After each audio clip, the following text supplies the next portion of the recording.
Hey everyone, Farmington Mayor Nate Duckett. On today's episode of the Mayor's Table, we have Aztec Representative Ryan Lane joining us to talk about the 60-day session in Santa Fe, bills that he helped sponsor, energy policy here in New Mexico, and how you can best serve your community.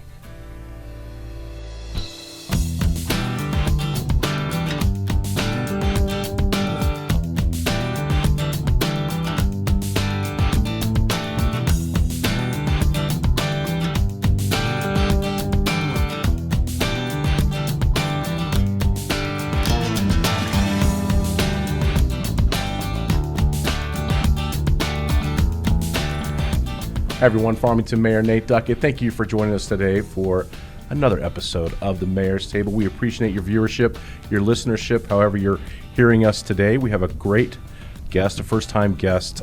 We are very appreciative of his time. We have New Mexico Representative Ryan Lane with us. How are you, sir? Good, Mayor. Good to be here. Appreciate it. Yeah, glad you were able to find the time to get over here. I know it's been a rough or interesting last 60 days for you, so... Interesting and rough, and probably some other adjectives too while we're at it. But well, we thought it'd be timely. Now that this 60 days session has been completed in Santa Fe, to bring you on the show and kind of put you a face on the camera and let people kind of know who Ryan Lane is and what he's about, and maybe give us a synopsis of things, an overview of what took place this year in Santa Fe. So thanks again for joining us. Absolutely, looking forward to the combo. Yeah. So Ryan Lane. Who is the man? We call him the myth, the legend. I don't know. Who is Ryan Lane? Tell us a little bit about yourself. Mystery wrapped in enigma probably is more like it. But so I was born and raised in Aztec. My folks actually both were raised in Aztec, graduated from high school there. Grandparents on both sides moved here in the late 40s, chasing the oil boom like a lot of folks around here. So I grew up playing a lot of sports. In high school, I wrestled all the way through. Was part of a couple of team state championships there under Coach Stinson. Played baseball all the way through high school. Had some moderate success in baseball and went on to play 4 years of college baseball. I loved growing up in the area. I was not one of those kids that hated it and couldn't wait to leave, but I wanted to experience something else too. So I ended up going out of state for college. Freshman year, I went to a JUCO out in California. Great baseball. Terrible education, so I knew I wasn't going to make it, pros. So I made a decision there, and I transferred to a small school in Iowa, finished up there, got a bachelor's degree in math, played 4 years of baseball there, 3 years there, finished up, and did what everybody does with a math degree. You figure out what you're going to do next because you can't really do much with it. So ended up going to law school out in Virginia, and that was pretty eye-opening for me in a lot of ways. Frankly, that was the first time I really had to apply myself and study. You look around, there's a real possibility they kick you out of school if you don't, take care of business. So did well, got a good, solid foundational education in Western civilization, foundational principles on the Constitution and things like that. And then after law school, I went to Phoenix for 3 years and did what's called a clerkship. So basically, most of the sought-after positions after law school are for what's called a clerkship. And so you work for a judge, for 1 to 2 years and sort of work behind the scenes. You do research, you write opinions, things like that. So great opportunity. I worked for a Court of Appeals judge there and then a federal district judge. And so that was in 2010 when I finished up there and had lots of opportunities to enter big firms in Phoenix and had zero desire to sacrifice my life there. So my family and I came back to Aztec in 2010, worked for a Farmington firm there for 3 years, and then opened up my own shop there in Aztec in 2013. So that's kind of my background, I guess, and I've done a lot of things since then too that we can dig into or not. So wherever you want to take the combo. You're an open book today. That's right. Family man. Yeah. Obviously big Aztec guy, which is great. I've had my son make the comment to me that, Dad, I don't think there's a better place to live than right here, and so I love to hear that part of your story. And I was one of those guys who was like, I'm never coming back. Yeah. But fortunately, I came back. No doubt. I think and I think most of the community would say fortunately. I appreciate that. No, yeah, I think that's true. And I'm obviously biased towards Aztec, but I look at our area, man. Like for me, it checks so many boxes, right? So I love that it's small enough that when you go to the grocery store, you bump into people that you see, or there's that community aspect, right? But it's big enough that you've got a mall, a theater, your big box stores, that kind of thing. We have tons of mountain bike trails, running trails, San Juan River, the Animas, Navajo Lake. We're 35 minutes from Durango. I mean, it just checks so many boxes. And, I tell people, like, this is, I think, a hidden gem. I'm not sure how much longer it's going to be hidden. And maybe it's starting to be uncovered already, but fabulous place to live and raise a family. I definitely think we're in a prime position to take advantage of what I see as the kind of the shifting feelings for individuals who are living in these bigger population centers, trying to find that high quality of life where you have access to all those big box and stores and a great regional hospital, and then of course all the amazing outdoor amenities. So I happen to agree with you that it's starting to get uncovered, and it'll be interesting to see what the next 10 years looks like. No, I agree, and like I feel like we get all the best of Colorado, but we still have a moderate cost of living. The college is amazing in terms of opportunities for folks in the area. Lots of employment opportunities. So I've been fortunate enough to really travel quite a few places in the world too, and have enjoyed those experiences. But I'm always like, man, I can't imagine living anywhere else. So when did you decide that you wanted to get into state politics? Yeah, because now you're in your second term. That's right. So a lot's happened during the second term already, but what was the impetus for you to want to get involved at that level?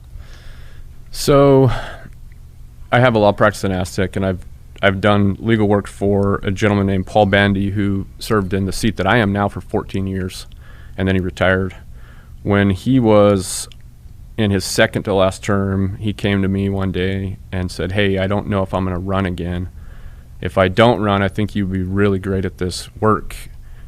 And I said, "Hey, Paul, why don't you get the heck out of my office? I have no desire to go down to Santa Fe. I have no desire to serve for free. That makes no sense to me." I had never really thought about politics at that level. So he decided he was going to run one more term. And then when he was going into his last session, I think it was so the sessions start in January. I think it was maybe November, December before his last session. He came to me again. He said, "Look, I'm serious. I'm not going to run for sure. I think you would be great at this. I think you're built for it. You're made for this. If you don't run, we don't know who's going to step up and what quality of candidate we're going to get. So I really think you should do this." So I said, "Okay, Paul, I'll come down to Santa Fe. I'll kind of watch the sausage being made and see whether this is really something for me or not." So I went down. I watched about 3 days worth, watched some committee hearings, some of the floor sessions. Paul was kind enough to let me sit in on, some discussions with our San Juan delegation, which was still at that time, it was Senator Scherer, Senator Neville, Representative Montoya, and at that time, Representative Strickler. And I walked away sort of from that experience, and I thought, you know what, I think I could do this. And so I decided I'd throw my hat in the ring, got elected, and went to Santa Fe, not really knowing what to expect, frankly. But honestly, I fell in love with it. Yeah. There's not a day that I go to the roundhouse that it feels like work. Doesn't mean, it's stressful, don't get me wrong, and it's a long hours and a lot of work, but it doesn't feel like work. There's so much going on and so many opportunities to learn new things. That's been one of the motivating factors for me in this role, is that I'm never not busy, and I think that's good for me. There's always something new going on that you can research, learn about, and how does that impact your community, and trying to relate that education to everybody else around you, I think is really important. Yeah. But now in your second term, an interesting thing happened on the way to Santa Fe. So you were actually, I'm going to use the term elected. Yeah, that's right. Essentially elected as a minority house speaker. Leader. Leader. Yep. In just your second term. Yeah. Was that something you saw coming? And why do you think that happened? Wouldn't recommend it to all those that are thinking about the legislature. So the way it works is each caucus, so there's a Republican caucus and a Democrat caucus. Each caucus after a election selects their leadership team. So in the House, there are 3 leadership roles. So one is the leader, one is what's called the whip, and one what's called the caucus chair. The caucus chair basically runs our caucus meetings. That's their main function. The whip's job is basically to make sure that we know where members are on certain votes. Like when a bill comes up, we don't like surprises. If you're going to vote yes or no, we like to know what they are. If we need to help folks, focus on a particular bill, or we need them to stand up and debate, like that's sort of the role of the whip, is to organizing. Yeah, exactly. Organize and frankly at times correct the whip. That's why they call it the whip. So, and then the third position is the leader. So the leader's charged with basically setting the mission of the caucus. So the leader's in charge of strategy, the leader's in charge of messaging, recruiting, fundraising, negotiating with the speaker on different bills. The leader's expected to take the leading role in a lot of the debates. If there are any issues with regard to the rules on the floor, you have to be able to stand up on your feet on the fly and argue those things or make points of order. And so that's sort of what the 3 roles do. To your question, I was not anticipating being leader this session. I had thought about leadership down the road, but didn't think that my time was there yet. It is very unique for a second-term member to become leader. But the way that it worked out, my caucus ended up selecting me. I didn't run for leader. It wasn't like it was a contested race or anything like that. And it was a whirlwind. So that happened in December of 22, and session starts January of 23. It was like, what in the world did I get myself into? Trial by fire. And fortunately, like Tom Taylor, longtime representative here in Farmington, I'm sure everybody knows Tom. He was leader actually for a while, and he's been gracious enough to meet with me a couple of times and kind of talk me through it. And it's a great resource to have Tom. Oh, he's fabulous. Yeah, big fan of Tom. But I'd be lying, Mayor, if I said I didn't have imposter syndrome, going in, and to a certain extent I still do. I still look at myself as just a humble Aztec kid, and I was looking around like, I don't know if I should be in this position or not, right? But here I am, and I'm dedicated to it, and I'm committed to it. So I, jumped into that role, and here we are. And so that role continues up until the next election. Is that accurate? So your next election will be in November of 24. 24. Yeah. So I mean, in theory, the caucus could make a change at any moment, but that would be pretty rare. Okay. Yeah. So there'll be another leadership election in November, December of 24. Interesting. Yeah. What was some of the biggest challenges you faced just in trying to meet that demand of the leadership level? What? Yeah. So it's funny, like, I think it may have been even Tom who put it this way, is like your first term, you're just trying to figure out where the bathroom is. The second term, you're trying to figure out how to get a bill passed. And then the third term, like years 5 and 6, you kind of get your feet underneath you and you're actually effective. I will say, I think my first term was a very unique term. I came in with the mindset that, the people in District 3 elected me to go and represent them and not sort of sit in the back until I felt comfortable or I felt like I was ready. So I kind of came in and in a respectful way, of course, I sort of took the mic when it was appropriate, and I wasn't afraid. Well, let me put it this way. I had fear, but I didn't let it paralyze me, if I'm being honest.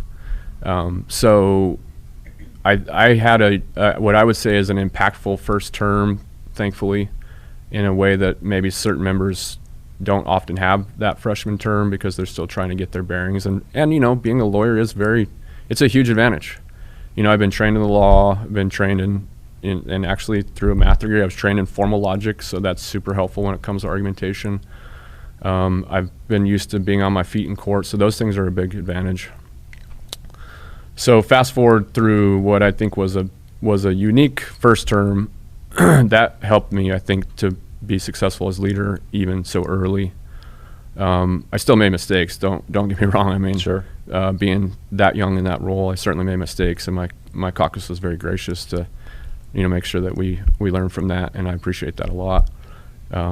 But also, I think once I kind of came to grips with the role and what was expected of me, that became my sole focus. That's what I lived and breathed those 60 days. Yeah. So in regards to your, you made the comment, the people of District 3 elected me to represent them.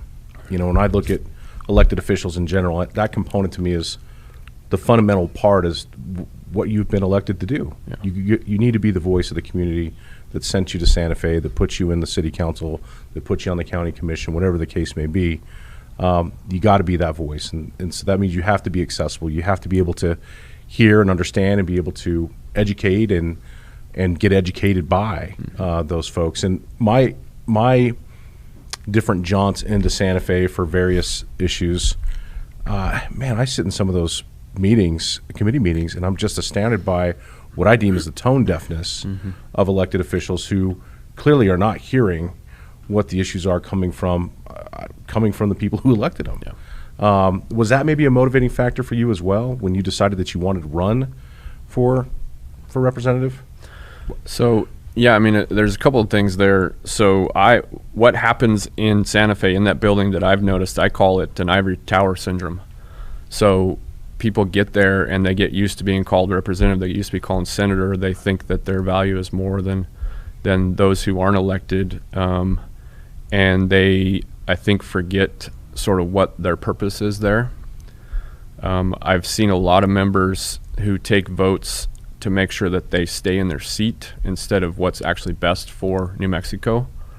And I've tried to be intentional about that. I'm not afraid to take a vote if I think that's truly what's best for my constituents and for New Mexico, even if that means I don't get reelected next time. That's been my philosophy.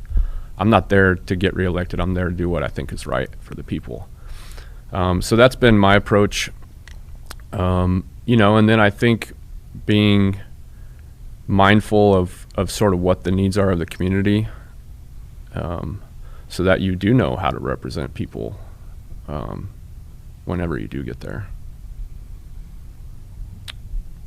Thinking about bills or votes, what were some of maybe the highlights, good bills that you think benefited, people here in San Juan County, the states, maybe some bad bills that really concern you that, are sitting on the governor's desk. This will air before she finally, she finalizes a lot of those things. But what are some insight on that? So there was a lot of good, honestly. So capital outlay is always great. So we as San Juan legislators, myself, Representative Montoya, Representative Duncan, Senator Scherer, Senator DeVille, we basically come together. We pull our capital outlay dollars and we spread them across the county, even if it's not in my specific district, and same with the others. So if there's a big project in Aztec that we feel is important, we all try to make that happen. If there's a big project in Farmington, we try to make that happen, Kirtland, Bloomfield, and other entities as well. So that's been great. This session we're able to fund things like new police vehicles. A lot of water projects was one of our priorities, knowing the water issues that New Mexico is facing, things with the college, things with the hospital. So that's good. The capital outlay dollar is always positive. There's a couple things, honestly, that happen with education that I think are positive. From my standpoint, we like to talk about, how bad New Mexico is on business, the crime problems that the metro areas have, what's happening to the oil and gas industry, and we tend to focus on those as the problem. But in my opinion, you can't fix any of those things until you fix the foundational problem, which is education in New Mexico. Sadly, our public education is consistently at the bottom. So I serve on the education committee, and I also serve on judiciary. And as leader, I do get to make appointments to committees. I didn't mention that. So I got to select my own committees. And my first term, I served on the education committee also. And I had the opportunity to get off of that committee and maybe get on a more prestigious committee, if you will, right? And I thought through it, and I thought, what? I'm going to stay on education. If I'm going to be consistent and say that education is the root of the problem, and we have to tackle that first before we can really do these long-term solutions, then I need to be consistent. I need to be a man of my word. And so I stayed on the education committee. I worked hard on that through the interim, and I actually sponsored a couple bills that got passed. One is I co-sponsored a bill that changes the high school graduation requirements. And I think it does it actually in a really positive way, and I think it's going to be an impactful way. So I can talk a little bit about the specifics of that if you'd like. Sure, yeah, I'd love to hear that. I think it's a really neat bill and does a few concepts. So what I like about the bill is it changes the requirements from 24 credits to 22, and that sounds sort of negative, like why are we dropping the credit requirements? If you look at the top 10 states in education from a performance standpoint, only one of those states has 24. The average is 21 and a half. So we're well above that. And what the studies show actually is if you bring that credit down to like a 22, 21, then you don't require students to check all these artificial boxes when it comes to these electives. And instead what happens is you actually give them more ownership over their high school career, and they can focus on things that they like. So for example, right now under our system, if you want to go do a workplace experience, so maybe you want to go internship, sure, you can't really do that because you've got to get 24 credits and you've got to get these extra electives, right? And so it's hamstringing these kids to do some of these unique opportunities. The other thing is that it creates 2 of the 22 credits now, whatever classes they are will be decided by the local school board. So Farmington could say, I want financial literacy and I want, philosophy, whatever Farmington thinks is important for the community. And maybe Roswell says, you know what, for us, we'd rather have, literature and another science or whatever it is, right? So I feel like I know what Aztec needs, but I don't know what Los Lunas needs. And so this allows a little bit more local development in the high school curriculum. And then the last thing I'll say to highlight that I really like about that bill is it creates what's called a 2-unit pathway. And all that means is basically as a kid, you can decide if you want to focus on a specialization like nursing or military preparation or the arts, then you can take these specialized 2-year courses to pursue that. And so it makes that a possibility too. Does that include things like trades? Yeah. So construction, electric, plumbing? Yeah, I'm glad you asked that. So the other cool thing it does is on the core classes, so like your Englishes, your science, and your maths. It keeps those at 4, but what it does is it says you can sub out a career and tech heavy math class for, say, Algebra 2. So like if you know that you want to go be a welder after high school and, only 14% of careers require Algebra 2. So like why are we requiring this as a graduation requirement? If it's more practical to take a CTE math course so that you can go and be further along when it comes to welding, then go do that, right? And so that's the thing that it does is it embeds these, we call them CTE, career and tech education, into the core classes in a really cool way. Nice. Yeah. Another education bill changes the structured literacy. So basically what it's designed to do is to give teachers more resources in the K through 3 time frame. Supplemental materials is what they're called, to help kids learn to read better. And so it changes sort of what the monies are in that fund and what they can be used for. So I think that'll be helpful to help and get our kids better readers, which it really leads to the rest of your high school career. So that's the educational component. Other good bills. Let's see. I did sponsor a bill that creates the Office of Entrepreneurship. So I am a business owner, have been for a number of years. And one of the things I've noticed, Mayor, is, and stop me, I'm talking a lot here if you need to interject. That's why we brought you on the show. So let the attorney flow, Brian. The duo of both an attorney and a politician means I can talk. So, so one of the things I noticed is we're really good about telling kids you either need to go to college or you need to get a job, right? We push them in those 2 paths. And I was part of the generation that every kid should go to college, right? Which was a big mistake, I think, for a lot of kids. For a lot of industries. Yeah, and for a lot of industries. And I think people have kind of seen that and we're back off of that now. But most of the narrative still is you either go to college or you get a job out of high school. And my thing is, actually there's also a 3rd path. It's called entrepreneurship. And by the way, you can combine that with college, and you can combine that with getting a job, and you can do a side hustle, right? And so trying to encourage and foster entrepreneurship in the state. And so what this bill does is it creates what's called the Office of Entrepreneurship. It's embedded in the Economic Development Department at the state level. And their sole mission in life will be, if you are a new business owner, 0 to 5 years, they're going to help you navigate state government. And so I recognize this need in my law practice, because I have a lot of people that come to me, they have this idea that they want to form a business, but they have no idea how to do it, or where to start, or what the steps, and how do I deal with the taxation department, how to deal with the energy department, like all these things, right? Sure. And some of these folks have the means to pay me $300 an hour, but not everybody can do that. And so you've got sort of this segment of people that would love to start a business. They don't know how. They have an idea, and maybe they have some starting capital, but they don't know how.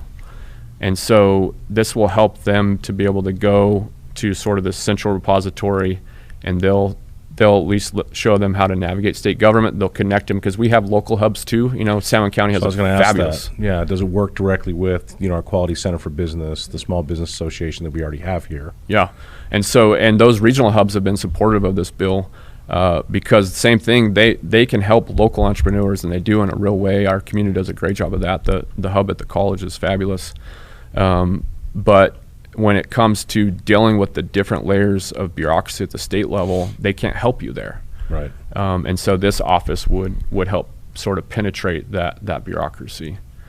So that's another one. The last one I'll talk about that I help sponsor. So I help sponsor a bill that creates recruitment and retention funds for 3 areas that we have a desperate need for. One is in police. So it creates a dedicated recruitment and retention fund for our state, our county, and our local police forces. All 3 have access to the fund, and the percentages are broken up sort of by county. So that way, like, Albuquerque doesn't take all the money, or Santa Fe doesn't take all the money. And the way that we drafted the language for those funds is they have to be for either new officers that you're taking on, or you're reaching out of state. We're trying to get away from poaching from department to department, right? Right. We don't want the sheriffs to take from Farmington. We don't want Farmington to take from Aztec, right? That doesn't help anybody. And so the idea is, we're going to give you this pot of money, so you can now take that money to incentivize somebody from Colorado to come work for the city of Farmington, right? So that's the design there. So We're talking sign-on bonuses. Yep, sign-on bonuses and retention bonuses. And then, so that's one piece of the bill. The second fund it creates is similar concept of recruitment and retention, but for district attorneys and public defenders. Now, at first blush, you're like, why are we incentivizing lawyers? Don't they make a ton of money? Well, I can tell you why. and for those particular roles. I mean, you've certainly created a lot more work now that we've done what we've called the catch and release laws here in the state of New Mexico, where now if you've got a violent offender, your local district attorney's office has to come forward to the judge to declare to the judge why that person needs to remain behind bars in between. And that, unfortunately, has created this backlog, and they don't have the resources for it. So I hope it's addressing that kind of thing. What I've found as a practicing lawyer is, especially in our rural areas like Salmon County and other parts of the state, they have a really difficult time attracting and keeping both district attorneys and public defenders. Because it's way more beneficial financially to go into the private sector. So why would I stay and be a public defender and make $65,000 a year when I can go out in the private sector and make 2 to 3 times that immediately? So this pot of money would be to try to incentivize those folks into the DA and PD fields. And then the final one, again in this sort of theme of public safety, is it creates a recruitment and retention fund for corrections officers. And people think like corrections officers, but if you look at the vacancy rates among corrections, it is terrifying, Mayor. It is unbelievable. Well, I can tell you, as an individual who works for the insurance industry, when it comes to the need to have a fully staffed adult or juvenile detention center, fully trained staff, and be able to make sure that we are minimizing potential negative outcomes, you need quality people in those positions. And frankly, we see a lot of churn in correction staffing, which poses a liability to our our local agencies. It does. It's a huge liability. It's a liability for the workers too, because if you don't have a lot of people coming on shift and you have to do extra hours, or you don't have the full very team stressful. on. That's right. So it's maybe one that people don't think about very often. but our vacancy rates are really high across the state, and so we're trying to target that as well. Interesting. Yeah. I think that's So very purposeful in that regard. And the funds for these, are they coming from, the additional monies that we have coming in? Will we expect this to be recurring every year? yeah, so this would be recurring money coming out of the general fund, and frankly, the lion's share of the general fund is result of oil and gas revenue. Our folks working hard out in the county and doing good work, and that funds so much of our state, honestly. I mean, it's a big driver, whether it's education or public safety, like we're talking about now. It's 40% of the budget or something roughly. Yeah, right? yeah, it's a little higher than that even. Yeah, it's a shocking number. I made this statement on the House floor, like Santa Fe. On one hand, we love the money of oil and gas because we want to spend it, but then on the other hand, we hold a sword and we try to stab and slowly kill the very beast that allows us to survive. And unfortunately, I don't think it has to be that way. It doesn't have to be that way. Because, No. and this is jumping into energy now, but Well, it's a good segue because that was one of my questions for you, just your kind of philosophy and outlook for energy policy here in our state. And you mentioned the fact that Santa Fe's got one hand, they want the money, the other hand, they're trying to limit future production of that important resource. The other problem that we have here in San Juan County that's a little bit different than the southeast corner of the state is the federal government and the way that they're managing public lands. And certainly since the Biden administration has been in place, we've seen a huge slowdown in permitting and getting a lot of these work orders to allow for the drillers, producers to actually do their jobs. I actually noted on Paul Gessing's show the other day, he had an individual, and I can't remember her name, so I apologize, but she was talking, she went specifically to San Juan County. She goes, what we would like to see done in San Juan County, we can't get done because the specific nature of the BLM and the limits that are being placed on that. So it's a major problem. I'd love your thoughts on that. yeah, I look at a state like Wyoming that has similar natural resources to New Mexico, and they've embraced their identity as an oil and gas, extractive industry state. And it's confusing at times why New Mexico doesn't do that. And the reason why I say that is not just, we should pillage the earth. I don't believe that. I think we should be stewards of the earth. I think we have responsibility in that realm. I think, global warming is probably true. I really do. Now, is it the biggest catastrophe that we're facing as a nation and as the world? No, it's not. If you look at the numbers, it's actually poverty. Like that kills more people per annum, both in the U.S. and across the globe, than anything else combined. And so I look at our state. We sit on some of the cleanest natural gas found anywhere in the world. We have abundant resources in terms of oil. The processes that we've developed for extraction is very environmentally friendly. The processing is the same. So you can take a fossil fuel and have a very clean output at the end.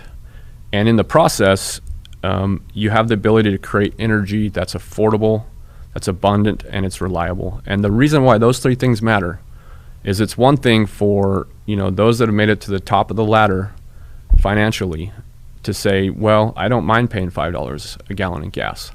It's another thing when you're the average working New Mexican and you're trying to put food on the table and your gas price went from $2 to $4.50. Like that makes a difference, right? And so it's one thing if the oil and gas industry was perpetually filthy and was polluting the environment, and it was this huge real concern. But that's just not the case. Our state regulations are the strictest that there are, and industry has found a way to survive in that atmosphere. And their activities as they're extracting these and as they're producing is very clean. And so I look at it like, okay, we've made this decision as a state to shut down coal-fired power plants, right? We know that all too well here in San Juan County. But we didn't bring online replacement power. And so what do you do when you're a working class New Mexican and you're trapped in that environment where the energy prices are going to continue to go up because we refuse to tap into natural gas as a legitimate form of electric generation? And so you have what I think is going to happen, frankly, in Albuquerque in the next couple of years. You're going to see brown and blackouts, and it's going to take a disaster, essentially a catastrophe, before Santa Fe wakes up on this issue.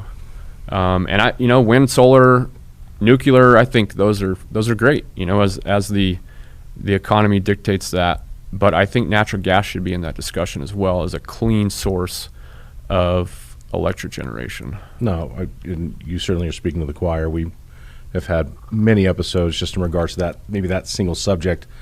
The radio show on Saturdays, I think we talk about energy every single week.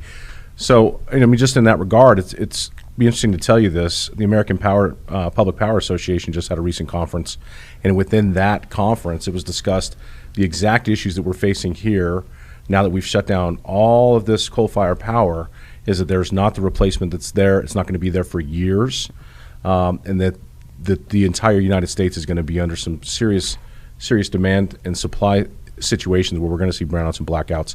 And I have to think to some degree that Biden's actions to help to support what's going on in Alaska right now is a symptom of that.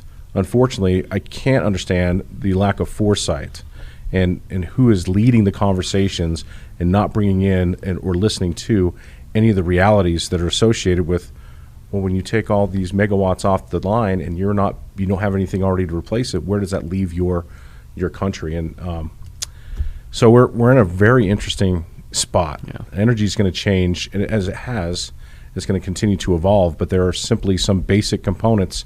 Dispatchable, reliable, affordable natural gas power needs to be a part of that long-term solution. And so I'm glad to hear that you agree with that. Yeah, and we've got the infrastructure in place. That's the thing. There's pipelines from all over the state, well, right? we need a pipeline going to California to the West Coast so we can get some LNG off to Asia, because that would really support this local market as well. Yeah, that would help our San Juan Basin in terms of development. I'm speaking in terms of we've got the infrastructure in place across the state to bring these electric generation stations online using natural gas. So it's not like it's this Herculean undertaking. Well, we just had a recent hiccup here in power generation and really the price for power back in January.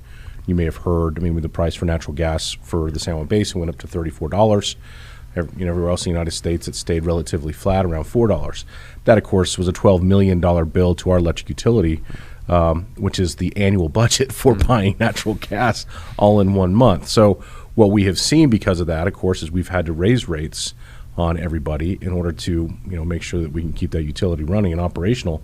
But it just poses that question for leadership and for policymakers. Now, of course, after we've turned these off, is where do we go from here and how quickly?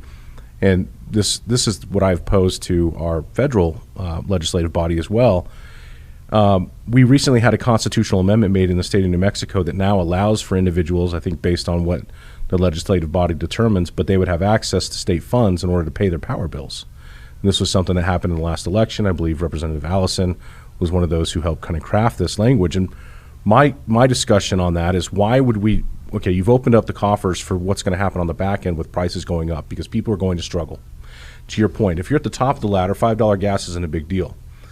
For the 50-60% of New Mexicans who are on Medicaid, that's a really big deal.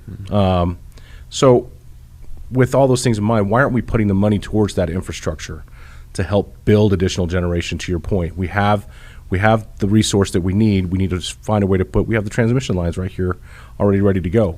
State governments, federal governments need to start looking at that on the broad scale, and I think quickly need to start funneling into projects in order to deal with what we're going to see, this blackouts and brownouts tide coming on.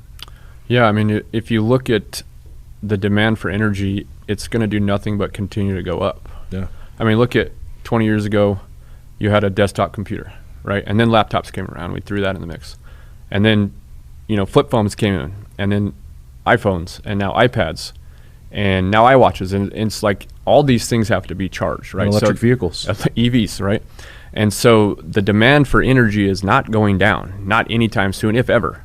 Our society now highly depends upon electricity, and it's great. I wouldn't change it. I love having the lights on, love having refrigerated air in the summer, right? And all these things require electricity.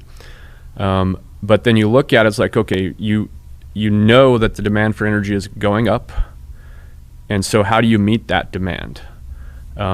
To me, if you want to have a serious discussion about clean energy, you have to consider nuclear. And so many in New Mexico hate nuclear, which to me I just don't understand. Yeah. The science behind nuclear, Yeah. it's very safe. It's extremely clean. So I think that's when you talk about investments in infrastructure, like to me, that should be near the top of the list. I agree. Along with, like I said, natural gas generation for electricity. And when I talk about people at the top of the ladder, they've worked hard, they've made it to the top. And then we as humans kind of have this tendency, I think, to now turn around and try to pull that ladder up for folks that are still trying to get out of their situation and get their family out of generational poverty. And at some point, I think the energy thing, frankly, becomes a moral question.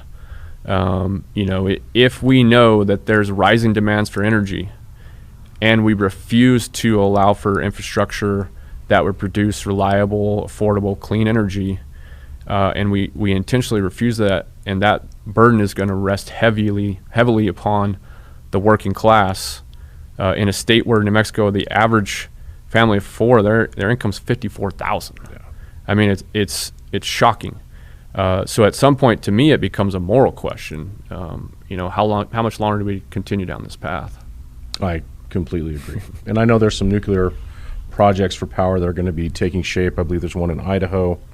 And right now, we're always paying attention to that, of course, as an electric utility. But it's all based on economics. I mean, what can we afford to do? And a lot of those projects are very expensive at this point. So, yeah. But as we've seen, the costs for solar come down. As we develop better nuclear technology, the costs for those services will also come down. And it's just a matter of getting them implemented and then allowing the natural component of what happens when innovation comes upon innovation comes upon innovation. I mean, just look at the fact that in your hand you have more technology in your hand than what it took to place somebody on the moon. Yeah. I worked for Hastings for a very long time. I mean, everything that was in a Hastings store is literally in the palm of my hand now. I mean, this is just fundamentally That's a throwback Hastings. I haven't thought about that place in a long time. Kind of like Blockbuster. Sorry. I like Blockbuster, but better, much better. Well, interesting. Well, Ryan, we could go on, I think, for quite a while. So maybe I'll ask you to come back. Sure, I'd be happy to. We'll do another show here, and certainly have you kind of go into a little bit more.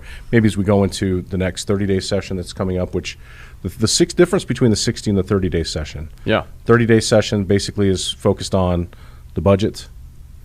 Yeah, so New Mexico has, in odd years, we do a 60-day, and on a 60-day, anything's open. So legislator can drop any kind of bill he or she wants. Crime, education, economy, whatever. Energy, doesn't matter. In a 30-day, it's restricted to two things. One is something dealing with fiscal impacts, so dealing with the budget. The other is what's called the governor's call.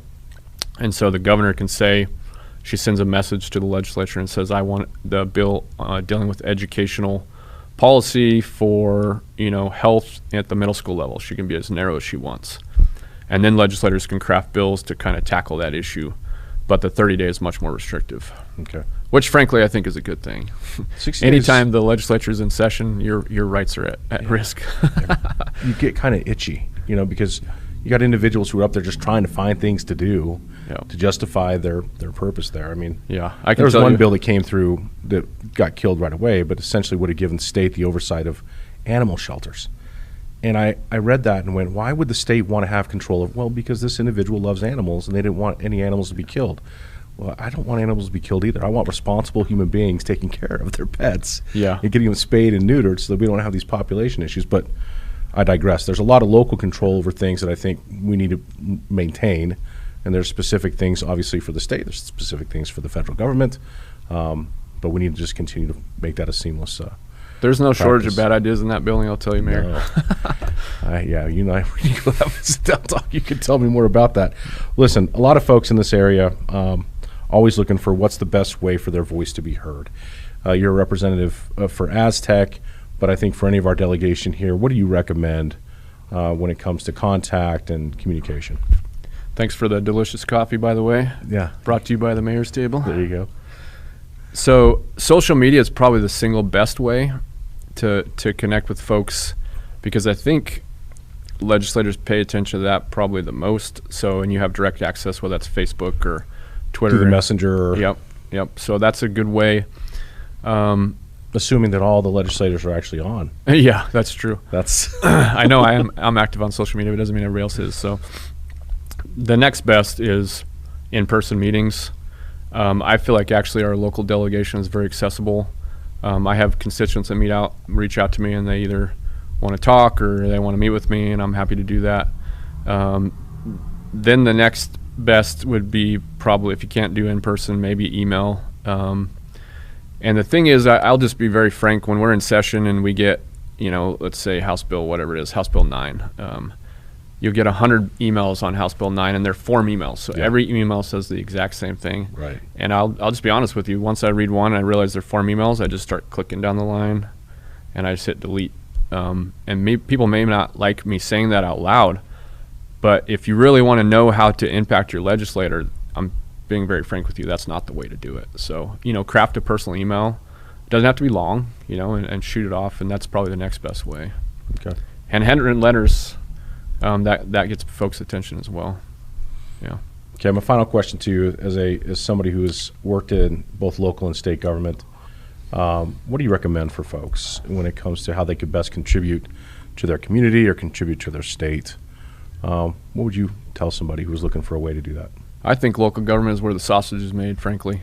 I think as a society we tend to focus on what the feds are doing, the federal government, on Fox or CNN or whatever you watch, and sort of the doom and gloom there. And the federal government does have an impact on our life, don't get me wrong, but it's the local government that has the biggest impact on your day-to-day life. And I think it's also where people are most in tune to the people they represent. I try to be that way, but the reality is I leave Aztec and I drive down to Santa Fe, and I'm there for 60 days. So yeah, I do have some contact with constituents. I have some that come see me or reach out to me. But when you're on the city council, whether you're mayor, councilor, county commission, whether you're commissioners over in Aztec, you have local people who live in the community who are going to council meetings. So I think local government, if you want to make an impact, is a great place for that. It doesn't even have to really be the elected title either. It could be, attending council meetings and participating that way. So yeah, I think local government has a different purpose than the state legislature, obviously, but that's really where the sausage is made. Sure.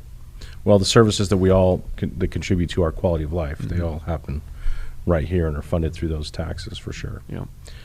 Well, Representative Lane, thank you for joining us today on the mayor's table. I'm proud to say that I believe, one of the reasons I ran for city council back in 2014 is I believe that communities need to have quality, ethical, intelligent people who are running for offices. And it's not easy to run for office. It's not easy to maintain office. There's definitely challenges, but there's a lot of reward in that too. And I think, I believe myself, as I probably could speak for you, you get a lot of value in life by being able to serve others and fulfill that role that we really need. We need the voice of individuals who are there for us, not just for themselves or for the lobbyists or for whomever's got their ear. So I really appreciate that. Yeah, no, I appreciate that too. I think when you have that heart of service, it sticks out.